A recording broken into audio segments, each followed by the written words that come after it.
नमस्कार, म अमीर बाबु खनाल। आज फेरि नयाँ भिडियोको साथ तपाईँहरू माझ उपस्थित भइसकेको छु। आज म टोकियोको एक पर्यटकीय केन्द्र ओदाइबा बीच जाने प्रयास गरिरहेको छु। त्यहाँ पुगेर त्यो ठाउँ के को लागि प्रख्यात रहेछ सबै सत्य तथ्य पत्ता लगाउने प्रयास गर्दछु।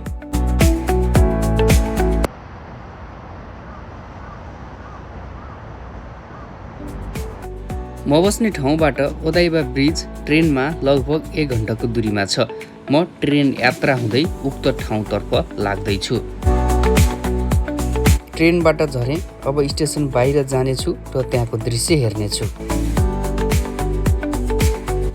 स्टेसनबाट बाहिर निस्कन साथ एउटा खुल्ला चौर मानव निर्मित विभिन्न संरचनाले स्वागत गरेको जस्तो अनुभूति दिलाएको छ।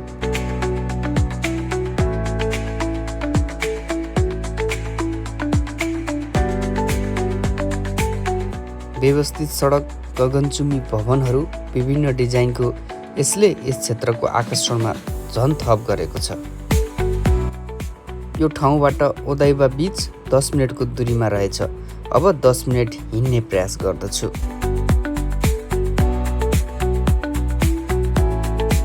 बाटोमा देखिएका यी दृश्यहरू क्यामेरामा कैद नगरी हिँड्नै मन लागेन। सडक पार गर्न सडकमाथि बनाइएको आकाशी पुल व्यवस्थित अनि आकर्षक छँदैछ। राम्रो सिन देखिसकेपछि एउटा भिडियोको जुगाड त गर्नै पर्यो। कतै टिकटक लगायत अन्य सामाजिक सञ्जालका लागि काम लाग्न सक्छन्।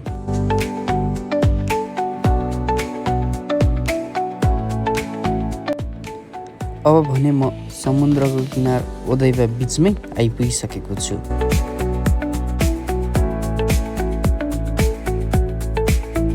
यो टोकियो सहरभित्र रहेको एक पर्यटकीय स्थल हो। यहाँ नेपाली नागरिकहरू पनि थुप्रै घुम्न आउने गर्दछन्। सायद टोकियो सहरबाट सबैभन्दा नजिकको समुद्र यही नै हो।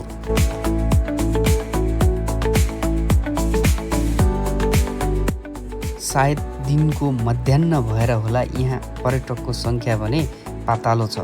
साँझ पख हो भने यहाँ पर्यटकको घुइँचो लाग्ने गर्दछ।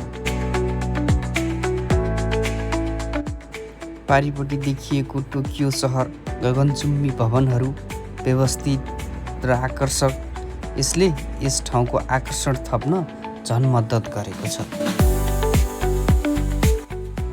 बीचमा बनाइएको व्यवस्थित संरचना जसको एउटा ऐतिहासिक कथा छ।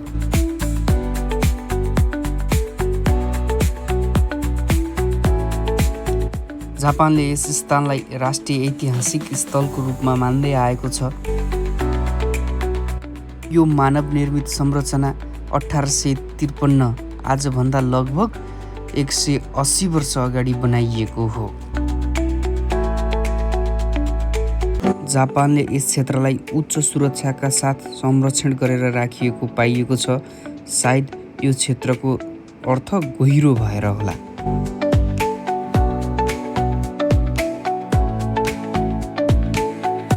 राष्ट्रका लागि योगदान पुर्याएका व्यक्तिहरू, संरचनाहरू, ठाउँहरू जसलाई भावी पुस्तासम्म देखाउनका निम्ति जापानले निकै नै सुरक्षा गरेर व्यवस्थित तरिकाले राखेको पाइन्छ।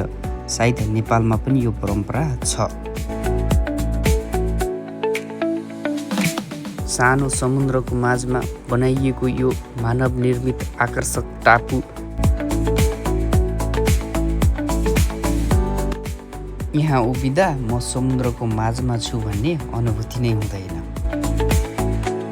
सायद आज बिदा भएर होला यहाँ ढुङ्गा लगायत पानीमा खेल्ने साधनहरू देखिँदैनन्। सायद आज बिदा हुँदैन थियो भने यहाँ ढुङ्गा लगायत पानीमा खेल्ने विभिन्न साधनहरू खेलिरहेको दृश्य देखिन्थ्यो। यसले झनै यस क्षेत्रको सुन्दरता थप्ने काम गर्थ्यो।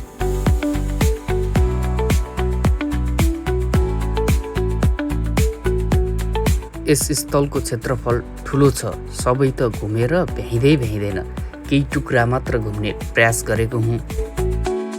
नेपालतिर यस्तो खाले संरचना खुबै देख्ने गरिन्छ। यहाँ पनि यो टापुको मध्य भागमा यो संरचना बनाइएको पाइन्छ। नेपालतिर यसलाई तोप भनिन्छ। नेपालको विभिन्न कोटहरूमा यस्तो खाले संरचना प्रशस्त रूपमा पाइन्छ नै। नेपाल 2224 राज्य हुँदाखेरि राजदरबार वरिपरि दुश्मनहरूलाई आक्रमण गर्नका निम्ति यस्तो खाले संरचना बनाएको इतिहास पाइन्छ। यो संरचना पनि निकै पुरानो भएकाले जापानले पनि सामुद्रिक आक्रमणहरू छेक्नका निम्ति यस्ता खाले विधि अपनाएको हुन पनि सक्दछ।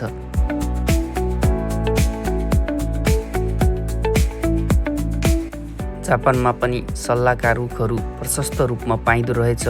सायद चिसो मौसम भएर होला। नेपालमा पनि चिसा डाँडाहरूमा सल्लाका रुखहरू प्रशस्त रूपमा पाइन्छ।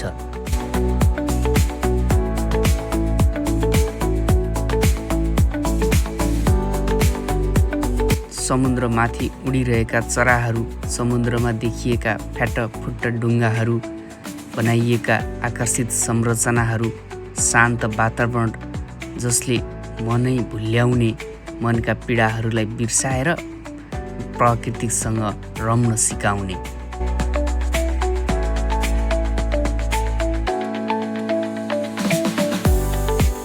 एकान्त प्रेमीका लागि यो ठाउँ रोजाइको ठाउँ बन्न सक्छ।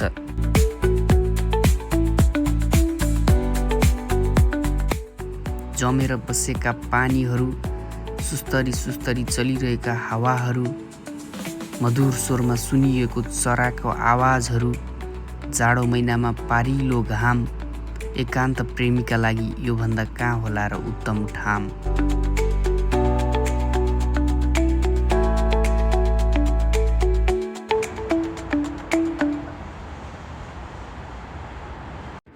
यहाँ आउँदा यस्तो खाले बोट नचढ्नु भनेको यस क्षेत्र नघुम्नु श्रह नै हो।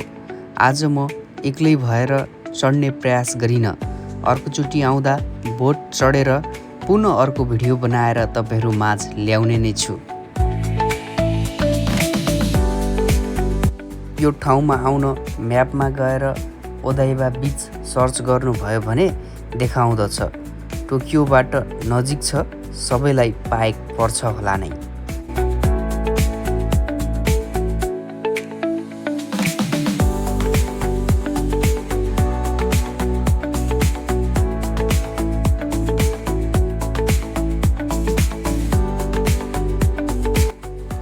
आजको लागि यति नै। अर्को पटक अर्को ठाउँ या यही ठाउँमा आएर पुनः भिडियो बनाउने प्रयास गर्दछु। त्यतिन्जेलसम्मका लागि प्रतीक्षा गर्नुहोला र हाम्रो च्यानललाई लाइक, कमेन्ट र सब्सक्राइबर साथै प्रतिक्रिया दिन भने नभुल्नुहोला।